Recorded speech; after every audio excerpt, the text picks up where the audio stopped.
எந்தெந்த காரியங்கள்லாம் இன்றைக்கி விலையேற பெற்றதாக இருக்கிறது அப்படின்னு சொல்லி பார்க்க போகிறோம். உலகத்தில் மனிதர்கள் விலையேற பெற்றது என்று சொல்லி நினைக்கிறதெல்லாம் தேவனுடைய பார்வையில் விலையேற பெற்றது அல்ல. ஆனால் தேவன் ஒரு சில கேட்டகரி வச்சுருக்கிறார், இதெல்லாம் விலையேற பெற்றதுன்னு சொல்லி. என்னெல்லாம் தெரியுமா? முதல்ல நம்முடைய ஆத்தும மீட்பு விலையேற பெற்றது. நம்முடைய ஆத்தும மீட்பு அருமையானது என்று வேதம் சொல்கிறது. லூக்கா 9ஆம் அதிகாரம் 25ஆம் வசனத்தில் நாம் இப்படியாக வாசிக்கிறோம், மனுஷன் உலகம் முழுவதையும் ஆதாயப்படுத்தி கொண்டாலும் தன்னை தான் கெடுத்து நஷ்டப்படுத்தினால் அவனுக்கு லாபம் என்ன? உலகம் முழுவதையும் அவன் ஆதாயப்படுத்தி கொண்டாலும் சரி, இங்கே இவ்வளோ இடம் இருக்குது, அங்கே அவ்வளோ இடம் இருக்குது, இங்கே இத்தனை சொத்து இருக்குது, அங்கே அவ்வளோ சொத்து இருக்குது, எல்லாம் இருந்தாலும் தன்னுடைய ஆத்துமாவை அவன் கெடுத்து கொண்டால், ஆத்துமாவை நஷ்டப்படுத்தினால் அவனுக்கு லாபம் என்ன? இயேசு கிறிஸ்து ஒரு உதாரணம் சொல்கிறார். ஒரு ஐஸ்வர்யவனை பார்த்து சொல்கிறார், அவன் நிறைய பொக்கிஷங்களை சேர்த்து வச்சிட்டான். அவனுக்கு அன்னைக்கு அறுவடை நல்ல அறுவடை நிறைய சேர்த்து வச்சிட்டான். அப்போ ஆத்துமாட்ட சொல்கிறான், எதுல அவன் சொல்கிறான், தன்னுடைய ஆத்துமாவை பார்த்து சொல்லுகிறான், ஆத்துமாவே நீ சாப்பிட்டு திருப்தியாகி இருப்பதற்கு உனக்கு நிறைய சேர்த்து வச்சிட்டேன், கவலையே படாத அப்படின்றாரு. உடனே ஒரு சவுண்டு கேட்குது. என்ன சொல்ற? என்ன சத்தம்? மதியினனே, முட்டாளே, இன்றைக்கு உன்னுடைய ஆத்துமா எடுத்துக்கொள்ளப்பட்டால் நீ சேர்த்து வைத்தது யாருடையதாகும்? நீ ஆத்துமா கிட்ட சொல்ற, நான் உனக்காக சேர்த்து வைத்திருக்கிறேன், கவலைப்படாத, சாப்பிட்டு சந்தோஷமாய் பூரிப்பாயிரு என்று சொல்கிறாய். இன்றைக்கு உன்னுடைய ஆத்துமா எடுத்துக்கொள்ளால் நீ சேர்த்து வைத்தது யாருடையதாகும்? ஆத்துமா விலையேற பெற்றது. இந்த ஆத்துமாவை தன்னைத்தானே கெடுத்து கொள்ளக்கூடாது. அப்படின்னா என்னன்னா, இந்த ஆத்துமாவை சேஃப்டி பண்ணி வைக்கணுங்க. ஐஸ்வர்யத்தை சேஃப்டி பண்ணி வச்சான். அவன் அங்கே வயலில் விளைந்த தானியத்தை சேர்த்து வச்சான். ஆனால் தன்னுடைய ஆத்துமாவை எப்படி சேஃப்டி பண்ணணும், பாதுகாக்கணும் என்பதை அறியாதவனாக இருந்தான். நீதிமொழிகள் 11:4 இப்படியாக நாம் வாசிக்கிறோம், கோபாக்கினை நாளில் ஐஸ்வர்யம் உதவாது. நீங்கள் சேர்த்து வச்சிருக்கிற செல்வம், அதாவது பணம், ஐஸ்வர்யம், இது என்னைக்கு உதவாது? கோபாக்கினை நாளில் உதவாது. அப்படின்னா ஆண்டவர்கிட்ட போயிட்டு பரலோகத்துக்கு போகிறதுக்காக, ஆண்டவரே 4 ஏக்கர் இடம் இருக்குது, நான் உங்களுக்கு எழுதி கொடுத்துட்றேன், இல்லைனா இவ்வளோ நான் ஜுவல்ஸ் வச்சுருக்கேன், அடமானம் வச்சுருக்கேன், அதனால் நீங்கள் எடுத்துக்கோங்க, பேங்க் லாக்கரில் இவ்வளோ இருக்குது, எதுவுமே உதவாது. நான் பணம் வேண்டான்னு சொல்லி பேசலை, கவனிச்சுக்கோங்க. நான் திரும்பி கீழே நான் பேசிகிட்டே வரேன் உங்களுக்கு. நீங்கள் சேர்த்து வச்சிருக்கிற பணம் உங்களுடைய ஆத்தும மீட்புக்கு உதவாது. அதைத்தான் நான் சொல்கிறேன்.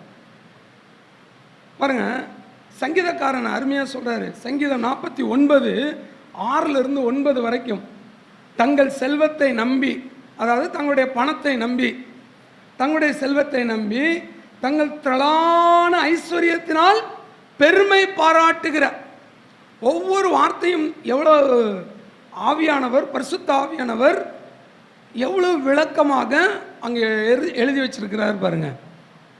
தங்கள் செல்வத்தை நம்புகிறவர்கள், செல்வம் வேணும், ஆனால் செல்வத்தின் மீது என்ன வைக்கக்கூடாது? நம்பிக்கை வைக்கக்கூடாது. அடுத்து அவர் சொல்றாரு, தங்கள் திரளான ஐஸ்வர்யத்தினால் பெருமை பாராட்டுகிறார். அப்போஸ்தலனாகிய பவுல் சொல்றாரு, நாங்கள் பெருமை பாராட்டுகிறோம், நாங்கள் மேன்மை பாராட்டுகிறது கிறிஸ்துவை குறித்தே மேன்மை பாராட்டுகிறோம். அப்போ என்னுடைய பெருமையும் என்னுடைய மேன்மையும் என்னுடைய படிப்பை குறித்தோ அல்லது என்னுடைய அழகை குறித்தோ அல்லது நான் சேர்த்து வைத்திருக்கிற செல்வத்தை குறித்தோ அல்ல, நான் கிறிஸ்துவை குறித்தே பெருமை பாராட்டுகிறவனாக இருக்கணும்.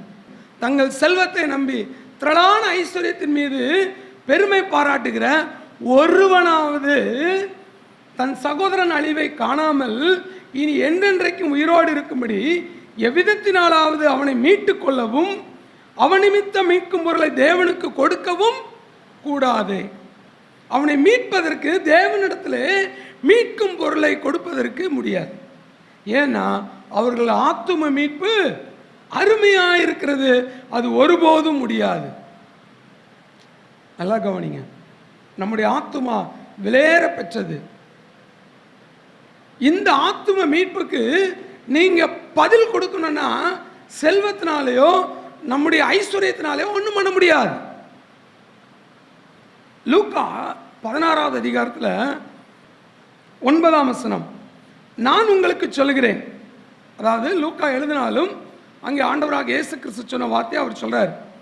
நான் உங்களுக்கு சொல்கிறேன், நீங்கள் மாளும்போது, அப்படின்னா சாகும்போது, சரியா? இயேசு கிறிஸ்து கூட்டத்தை பார்த்து சொல்கிறார், நீங்க சாகும்போது உங்களை நித்திய வீடுகளில் ஏற்றுக்கொள்வார் உண்டாகும்படி அநீதியான உலகப் பொருளினால் உங்களுக்கு சிநேகிதரை சம்பாதித்துக் கொள்ளுங்கள்.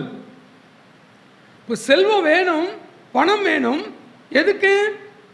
உங்களுக்கு, நீங்க உங்களுடைய தேவைக்கு வேணும் தான்.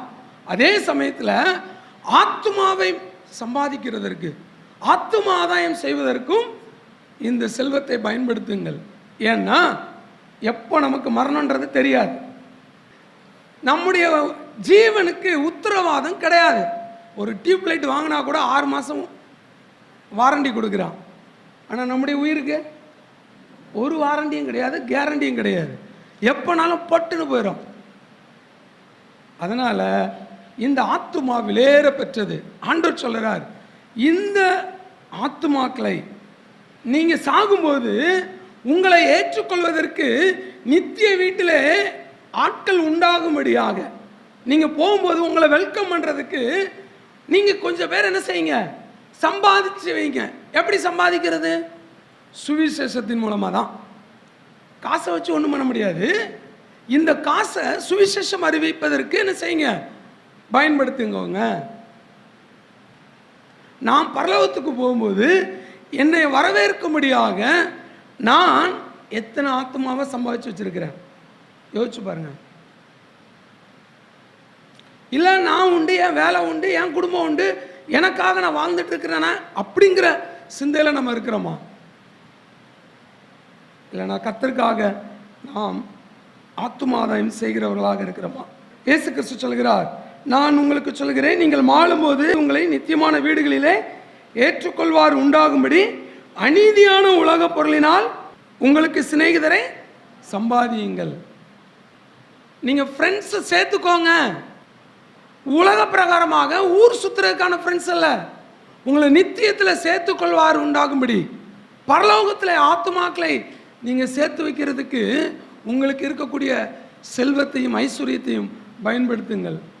அதே 16 லூக்கா 16:14 வசனத்தில் பாருங்க, இவைகளையெல்லாம் பொருளாசைக்காரராகிய பரிசேயரும் கேட்டு அவரை பரியாசம் பண்ணினார்கள். ஒரு கூட்டத்துக்கு சந்தோஷமா இருக்கும், அப்படியாங்க ஆத்மாதாயம் செய்யணுமா, சரி என்னுடைய பணத்தை வச்சு நான் ஆத்மாவை ஆதாயம் செய்கிறேன்.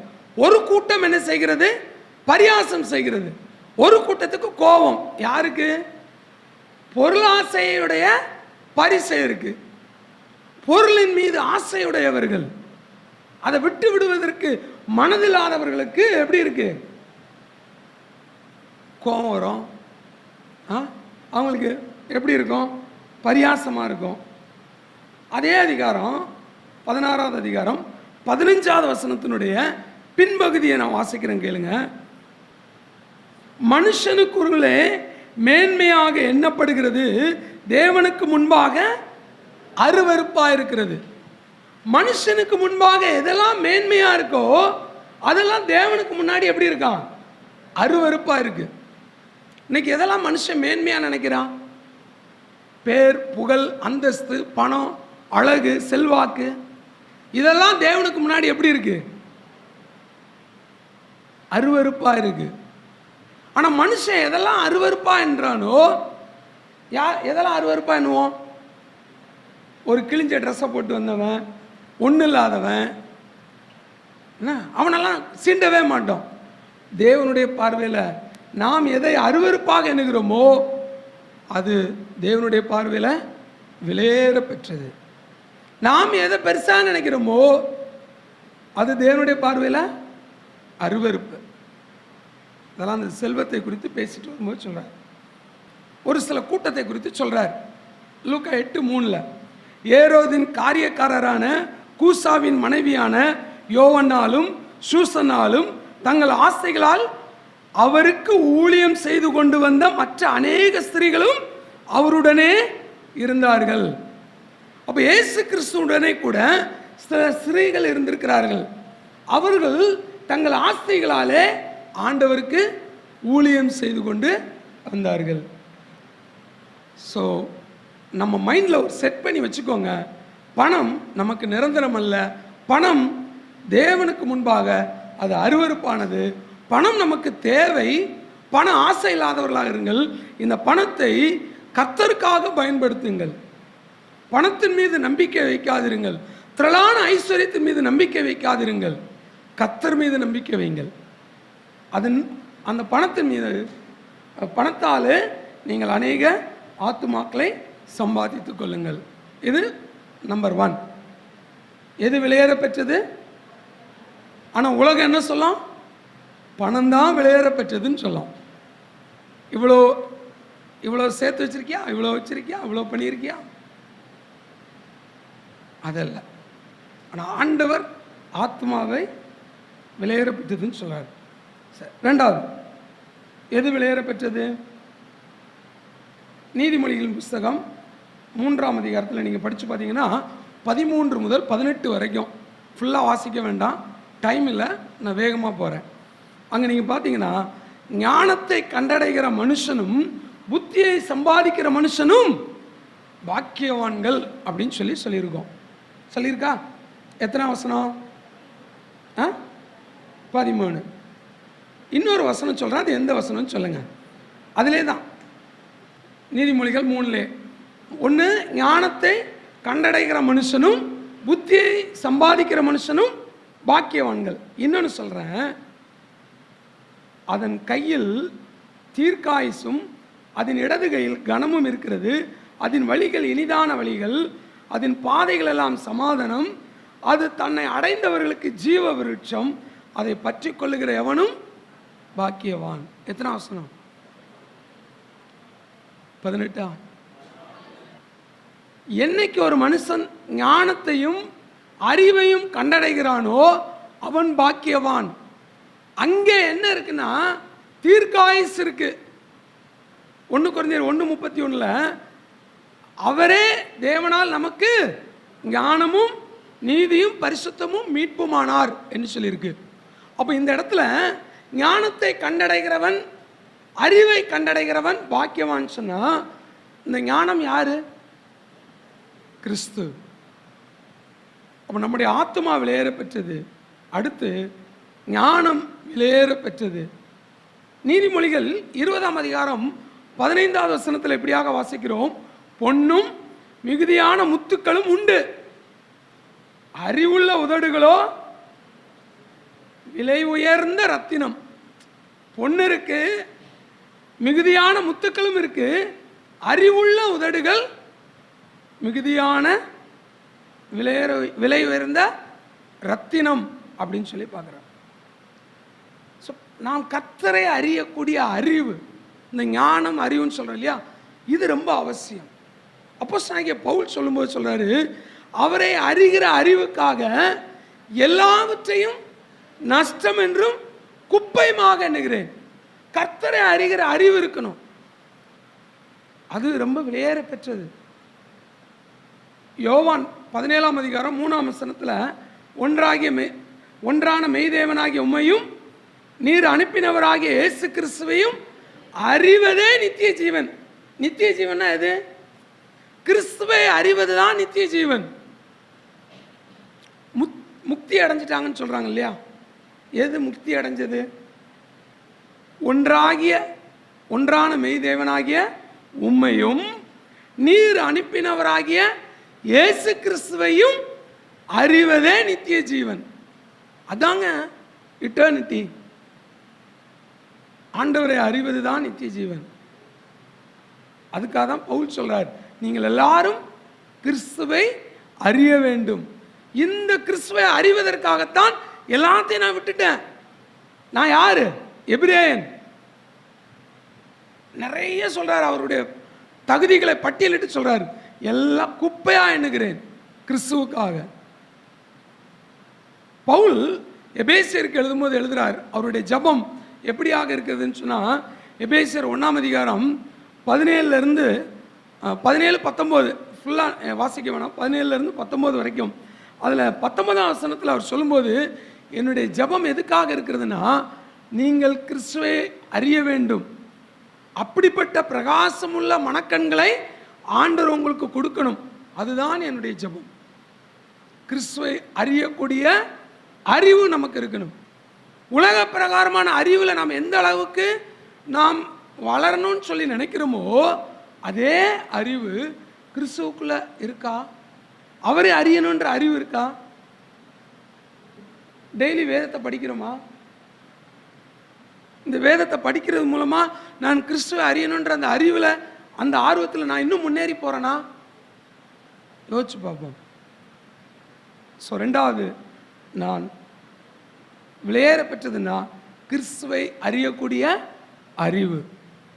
கிறிஸ்துவும் கிறிஸ்துவை அறியக்கூடிய அறிவும் விலையேற பெற்றது. 3வது, நம்முடைய விசுவாசம் விலையேற பெற்றது. பேதுரு சொல்லும்போது சொல்றாரு, 1 பேதுரு 1ஆம் அதிகாரம் 7வது வசனம், அழிந்து போகிற பொன் அக்னினாலே சோதிக்கப்படும், அதை பார்க்கிலும் அதிக விலையேற பெற்றதா இருக்கிற உங்கள் விசுவாசம் சோதிக்கப்பட்டு இயேசு கிறிஸ்து வெளிப்படும் போது உங்களுக்கு புகழ்ச்சியும் கனமும் மகிமையும் உண்டாக காணப்படும். அப்போ பொன் அது விலையேற பெற்றது தான், அதை காட்டிலும் அதிக விலையேற பெற்றது அது நம்முடைய விசுவாசம்.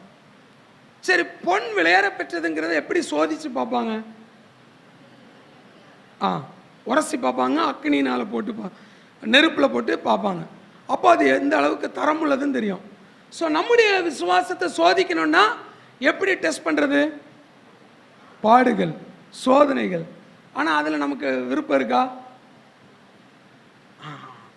பாடுபடாமல் கஷ்டப்படாமல் சோதிக்கப்பட முடியாது நம்முடைய விசுவாசத்தை. பாடுகள், கஷ்டங்கள், சோதனைகள் இதெல்லாம் இருந்தால் தான் உங்களுடைய விசுவாசம் எந்த அளவுக்கு இருக்குன்றது தெரியும், இல்லைன்னா தெரியாது.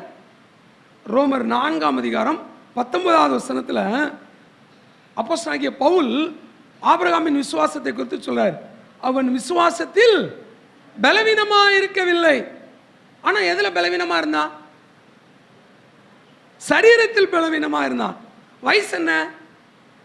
அவரு குழந்தைன்னு பிறக்கல, அவருக்கு வயசு 99, ஏறக்குறைய 99. சரியா? அப்போ சொல்றாரு, சரீரத்தில் பலவீனமாக இருந்தான், ஆனால் எதில் பலவீனமாக இருக்கல? விசுவாசத்தில் பலவீனமாக இருக்கல. ஆனாலும் அவன் விசுவாசித்தான், கர்த்தரை அவன் விசுவாசித்தான், அவருக்கு அதை அவனுக்கு நீதியாக எண்ணினார், குழந்தையும் பிறந்துச்சு. இப்போ நம்முடைய வாழ்க்கையில் சரீரம் பலவீனமாக இருக்கலாம், சூழ்நிலைகள் சாதகமாக இல்லாமல் இருக்கலாம், ஆனால் உங்களுடைய விசுவாசத்தில் நீங்கள் உறுதியாக இருக்கணும். பாடுகள் வரும், பிரச்சனைகள் வரும், ஆனால் அதில் உறுதியாக இருக்கணும். இயேசு கிறிஸ்து சீஷர்களை பார்த்து சொன்னார், அற்ப விசுவாசினார். எப்பெல்லாம் சொன்னார்? எல்லாமே மத்தேயுல தான் இருக்குது. 4 வாட்டி சொன்னார். ஒன்று கவலைப்படும் போது சொல்கிறாரு, அற்ப விசுவாசிகளை ஏன் கவலைப்படுகிறீர்கள்? ஆகாயத்து பறவைகளை பாருங்கள், அது என்ன உழைக்குதா, நூறுக்குதா, வேலை செய்கிறதில்ல, ஆனாலும் அதை சாப்பாடு போடுறாருல்ல, ஆனால் நீ ஏன் வேலைக்கு போகிற? அப்படியா? அப்படி சொல்லலை. அது வேலை அதுக்கு ஆண்டவர் வந்து வேலை செய்யறதுக்கு அனுமதி கொடுக்கல. ஆனால் நமக்கு என்ன செஞ்சுருக்கிறாரு? வேலை செய்யாமல் சாப்பிடக்கூடாதுன்னு சொல்லியிருக்காரு. ஆனால் நம்ம வேலை செய்யணும். அதனால் இந்த வசனத்தை எடுத்து ஆண்டவர் பார்த்தியா அது வேலை செய்கிறதில்ல, அதனால் நம்மளும் வேலை செய்யாமல் இருந்தால் ஆண்டவர் சோறு போடுவாருன்னு சோம்பேறியாக இருக்கக்கூடாது. சரி, கவலைப்படும் போது ஆண்டவர் சொல்றாரு அற்ப விசுவாசின்னு. மத்தேயு 8ஆம் அதிகாரத்தில் பயத்தை குறித்து சொல்றாரு. அது வந்து அந்த கடல் கொந்தளிக்கும் போது எல்லாரும் சீஷர்கள் என்ன செய்கிறாங்க? படுத்து தூங்குறாங்க. அப்போ எல்லாரும் எந்திரிச்சு உங்கள் விசுவாசம் எங்கே, ஏன் பயப்பட்டீர்கள்ன்றாரு. இப்போ சந்தேகம் வந்து 14ஆம் அதிகாரம் இல்லையா, பேதுருட்ட சொல்றாரு, ஏன் சந்தேகப்பட்டாய்? ஆண்டவரே நீரே ஆனால் நான் நடந்து வரட்டுமா வான்றாரு. அவன் போகும்போது பாதியிலே என்ன பண்ணுறான்? உள்ளே போகிறான். ஏன் சந்தேகப்பட்ட? அப்படி இன்னொரு இடத்துல சொல்கிறாரு, அப்பங்களை குறித்து யோசனையாக இருக்கும்போது சொல்கிறார், அற்ப விசுவாசிகளே, சாப்பாட்டை குறித்து யோசனையாக இருக்கீங்களா? ஸோ இன்னைக்கு கவலைப்படுறதுனாலையும் பயப்படுறதுனாலையும் சந்தேகப்படுறதுனாலையும் சோத்துக்காகவும் நம்முடைய விசுவாசத்தை நம்ம என்ன பண்ணுறோம்? குறைச்சிடுறோம். நம்முடைய விசுவாசம் விலையேற பெற்றது. இதில் எல்லாம் இந்த விசுவாசத்தில் நீங்கள் ஸ்ட்ராங்காக இருந்தீங்கன்னா கிறிஸ்து வரும்பொழுது உங்களுக்கு என்ன உண்டாகும்? கனமும் புகழ்ச்சியும் மகிமையும் உண்டாக காணப்படும். அப்போ இப்போ இருக்காதா? இப்போ ஒன்றும் கிடைக்காதா? இப்போ இருக்கும். உங்களுடைய விசுவாசத்துக்கு ஏற்ற பிரதிபலன் இப்போவும் ஆண்டவர் கொடுப்பார். நித்தியத்திலையும் ஆண்டவர் உங்களுக்கு கொடுப்பார். விசுவாசத்திலே உறுதியாயிருங்கள். சரி, அடுத்து பிரசங்கி 10:1 நற்கீர்த்தின்னு சொல்லியிருக்கோம். ஆங்கிலத்தில் குட் நேம் அப்படின்னு இருக்கும். ஏ குட் நேம். சரியா?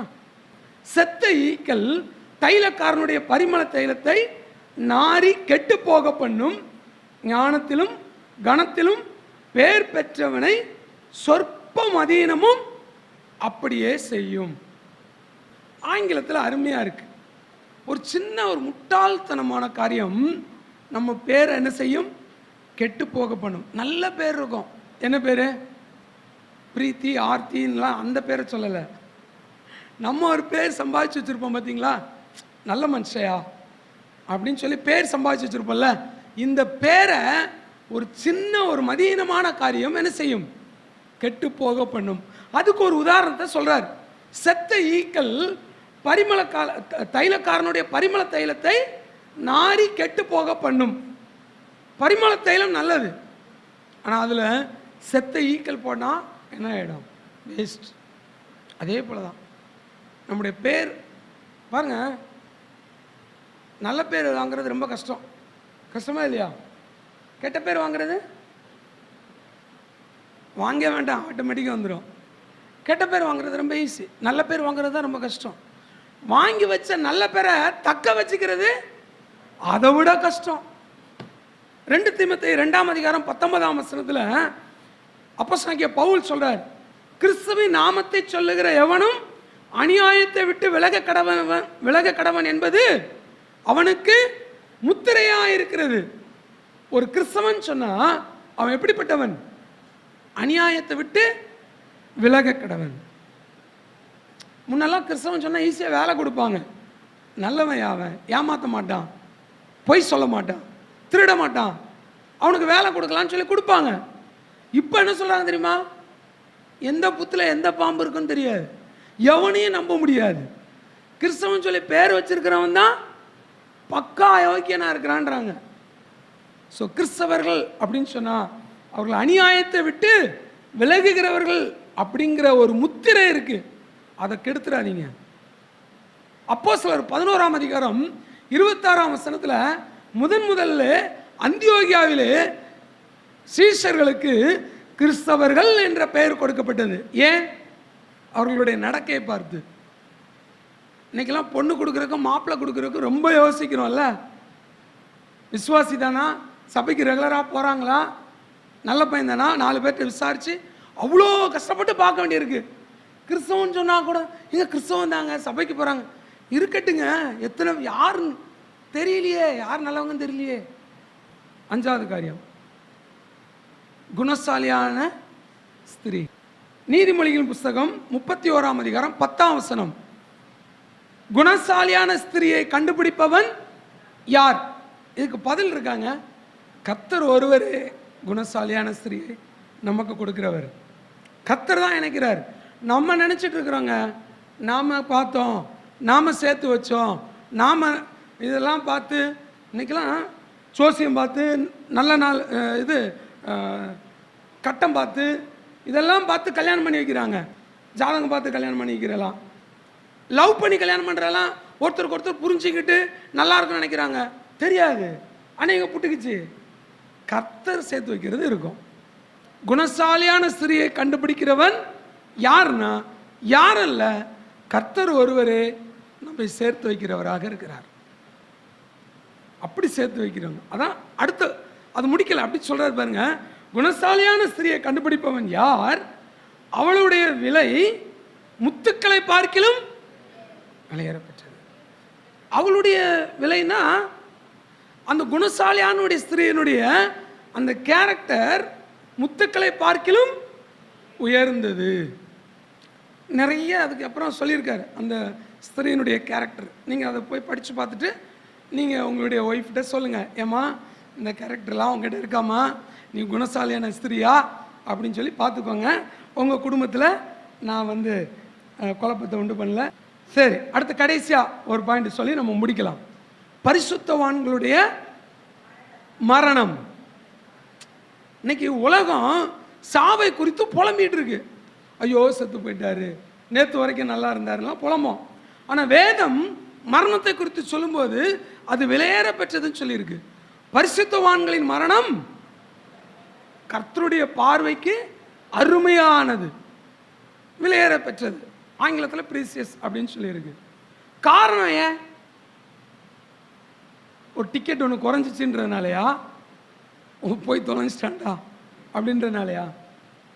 கர்த்தருடைய பார்வையில விலையேற பெற்றனா நாம் அவர் இடத்துக்கு போக போகிறோம், அதனால் அது விலையேற பெற்றது. நாம் மறுரூபமாக்கப்படுகிறோம், நாம் தேவனுடைய சமூகத்தில் இருக்க போகிறோம், அதனால் அது விலையேற பெற்றது. தெசலோனிக்கரில் நான் சுருக்கமாக முடிச்சிடறேன். அதனால தான் தெசலோனிக்கரில் சொல்லும்போது சொல்றாரு, மற்றவர்களைப் போல நீங்கள் துக்கித்து அறிவில்லாதிருக்க எனக்கு மனதில்லை. ஏன்னா அவர்கள் என்ன செய்கிறார்கள்? இளைப்பாறுகிறார்கள். பாருங்க, ரெண்டே மரணத்தை குறித்து வேதம் சொல்லும்போது இளைப்பாறுதல் அப்படிங்கிற ஒரு வார்த்தை பயன்படுத்தப்பட்டிருக்குது. இன்னொரு வார்த்தை என்ன சொல்லியிருக்கு தெரியுமா? நித்திரை அப்படின்னு சொல்லியிருக்கு. பரிசுத்தவான்களுடைய மரணத்தை குறித்து மரணம்ன்றதை விட நித்திரை, இளைப்பாறுதல் அப்படின்னு சொல்லியிருக்கு. இந்த ரெண்டுக்கும் நான் சொல்கிறேன் பாருங்க. நித்திரை, இப்போ நீங்கள் பெட்டுக்கு போகிறீங்க, அதாவது தூங்க போகிறீங்க. என்ன நம்பிக்கையில் தூங்குவீங்க? காலையில் எந்திரிக்க போகிறோம் அப்படின்னு தான் தூங்குறீங்க. இதே தான் பரிசுத்தவான்களுடைய மரணம். சரி, இளைப்பாறுதல், ஒரு டயர்டாக இருக்குது, கொஞ்ச நேரம் என்ன செய்யலாம்? ரெஸ்ட் எடுப்போம். ரெஸ்ட் எடுக்கிறீங்க, எவ்வளோ நேரம் இருப்பீங்க? நம்முடைய டெஸ்டினேஷன் வேற, கொஞ்ச நேரம் ரெஸ்ட், ஓய்வு, அதுக்கப்புறம் நம்முடைய பிரயாணம் தொடரும். இதே தாங்க மரணம் என்பது ஒரு இளைப்பாறுதல், ஒரு நித்திரை. இது முடிஞ்சோடனே அடுத்து நம்முடைய தொடக்கம் இருக்கிறது. சரியா? கடைசி வசனம் முடிக்கலாம். 1 கொரிந்தியர் 15ஆம் அதிகாரம் 51வது வசனம். இதோ ஒரு ரகசியத்தை உங்களுக்கு அறிவிக்கிறேன், நாம் எல்லாரும், மரணத்தை குறித்து சொல்லும்போது நித்திரைன்னு சொல்லியிருக்கு, ஆனால் இங்கே பவுல் சொல்றாரு நாம் எல்லாரும் நித்திரை அடைவதில்லைன்னு சொல்றாரு. அப்படின்னா என்ன? எப்பா நாம் எல்லாம், மரணம் என்பது நித்திரை தான். நீங்கள் எல்லாரும் தூங்கிட்டே இருக்க மாட்டீங்க, நித்திரை அடைவதில்லை, சாவதில்லை. அடுத்து சொல்றாரு நாம் எல்லாரும் நித்திரை அடைவதில்லை, ஆயிலும் கடைசி எக்காலம் துணிக்கும் போது, அதுக்கப்புறம் எக்காலம் இருக்காது, அதான் லாஸ்ட் ட்ரம்பட், நமக்காக துணிக்கக்கூடிய கடைசி எக்காலம். அதான் எக்காலம் துணிக்கும், அப்பொழுது நாம் எல்லாரும் மறுரூபமாக்கப்பட்டு தேவனோடு கூட இருப்போம். அதனால பரிசுத்தவான்களுடைய மரணம் விலையேற பெற்றது. எதெல்லாம் விலையேற பெற்றதுன்னு பார்த்தோம்? நம்முடைய ஆத்தும மீட்பு விலையேற பெற்றது.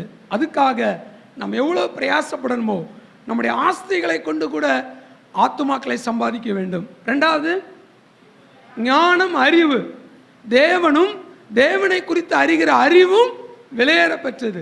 அதுக்காக நம்ம டைம் ஸ்பெண்ட் பண்ணணும், கர்த்தரை குறித்து அதிகமாக அறிந்து கொள்ள வேண்டும், படிக்கணும், வேதவசனத்தை படிக்கணும், கர்த்தரை அறியக்கூடிய அறிவை பவுல் சொல்றார், அவரையும் அவருடைய உயிர்த்தெழுதலின் மேன்மையும் அப்படின்னு நிறைய சொல்றாரு இல்லையா? அறியணும் அப்படின்றார். இப்போ நாம அறிகிறோமா? மூணாவது, விசுவாசம். நம்முடைய விசுவாசம் விலையேற பெற்றது, பொன்னை காட்டிலும் விலையேற பெற்றது. சோதிக்கப்படும், பரவாயில்ல, ஸ்ட்ராங்கா இருங்க, உங்களுக்கு மகிமையும் கனமும் புகழ்ச்சியும் உண்டாகும். இங்க இருக்கோ இல்லையோ, மகிமையில கண்டிப்பா உங்களுக்கு உண்டு, இங்கேயும் கிடைக்கும், மகிமையில இருக்கும். நான்காவது, நற்கீர்த்தி, நல்ல பேரு. நீங்கள் சம்பாதிச்சு வச்சிருக்கிற நற்பெயரை உங்களுடைய சின்ன சின்ன புத்தீனமான காரியத்தில் கெடுத்துக்காதீங்க. அந்த புத்தீனமான காரியம் என்னன்றது உங்களுக்கு தான் தெரியும், நான் சொல்ல முடியாது. 5வது, குணசாலியான ஸ்திரீ, விலையேற பெற்றவள். எனக்கு ஆண்டவர் கொடுத்துருக்கிற அந்த ஸ்திரீ நான் தேடினதல்ல, கர்த்தர் கொடுத்தது. உங்களுக்கு மனைவியாக இணைச்சாச்சு, ஆனால் இதுக்கப்புறம் கட்டவிழ்க்கப்படணும்னு நினைக்காதீங்க. கடைசியாக பரிசுத்தவான்களுடைய மரணம். நான் பரிசுத்தவானா, என்னுடைய மரணம் விலையேற பெற்றதா, இது எல்லாத்தையும் நீங்கள் சிந்திச்சு பார்த்து நாம் இந்த விலையேற பெற்ற காரியங்களில் நாம் பிரயாசப்பட்டு அதில் நாம் முன்னேறி செல்ல கர்த்தர் உதவி செய்வாராக.